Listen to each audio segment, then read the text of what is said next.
देखो बेटा, इस सवाल में दिया गया है कि एक आपके पास पार्टिकल है जिसका मास m है।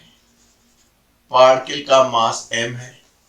ये प्रोजेक्ट किया गया है v वेलोसिटी से हॉरिजॉन्टल से 45 डिग्री का एंगल बनाते हुए। तो जाहिर सी बात है, चूंकि x और y प्लेन में आपने इसको प्रोजेक्ट किया है, तो ये एक प्रोजेक्टाइल मोशन बनाता हुआ जाएगा। बताना क्या है कि जब ये इस लेवल पे ग्राउंड लेवल से टकराता है, ऐसे सूरत हाल में आपको चेंज इन मोमेंटम निकालना है कि मोमेंटम में कितना चेंज होगा। आपने कहा कि सर हमको इतना मालूम है, जब ये पार्टिकल फेंका गया है v वेलोसिटी से 45 डिग्री का एंगल बनाते हुए हॉरिजॉन्टल से, तो इसके दो कंपोनेंट होंगे। और आप जानते हैं कि momentum is a vector quantity, तो हम दो कंपोनेंट निकाल लेते हैं। सबसे पहले ये हो जाएगा v cos 45 डिग्री, और बेटा इसका normal component mv sin 45 degree. आपको इतना मालूम है कि जो भी पार्टिकल जाता है, जिस वेलोसिटी से जाता है, उसी से वापस उसी लेवल पे आता है। यानी कि अगर हमने इनिशियली पार्टिकल को, जो कि मास m है, v बराबर 45 से फेंका है, तो उसी लेवल पे जब ये टकराएगा तो ये इसकी वेलोसिटी v होगी तथा एंगल भी 45 होगा। ऐसे सूरत हाल में आपको दो कंपोनेंट ऑफ मोमेंटम मिलेंगे। एक तो यही mv cos 45 डिग्री, कट तो नहीं रहा है, नहीं कट रहा है, और एक इसका इस मोमेंटम का एक कंपोनेंट ये मिलेगा जो कि होगा mv sin 45 डिग्री। यानी आप कह सकते हैं कि हमारे पास जो मोमेंटम है बॉडी का, mv x डायरेक्शन में भी है और हमारे पास y डायरेक्शन में भी है।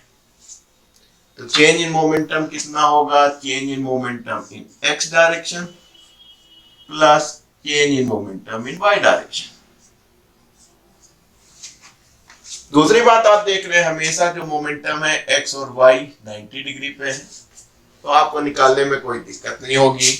मैग्नीट्यूड निकालने में आपने कहा सर थीटा कॉस 90 डिग्री है, इसलिए हमारा जो चेंज इन मोमेंटम होगा x डायरेक्शन और y डायरेक्शन का रिजल्टेंट इतना स्क्वायर प्लस इतना स्क्वायर होगा। क्योंकि cos 90 इज इक्वल टू 0, तो 2 time delta P x delta P by cos 90 0 हो जाएगा। तो दोस्तों, किसी तरह हम चेंज इन मोमेंटम x का निकाल लें, y का निकाल लें, धर दें, उत्तर आ जाएगा। आप जानते हैं, सोती सर ने बताया है, कोई भी अगर जो चेंज निकालना है वो क्या होता है बेटा? हमेशा क्या बताया? Final minus initial.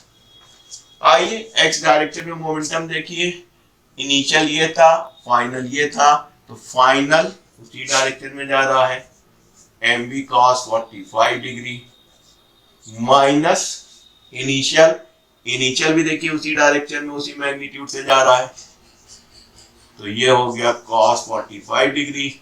आप बहुत खुश हुए क्योंकि change in momentum x direction में आपको 0 मिल गया।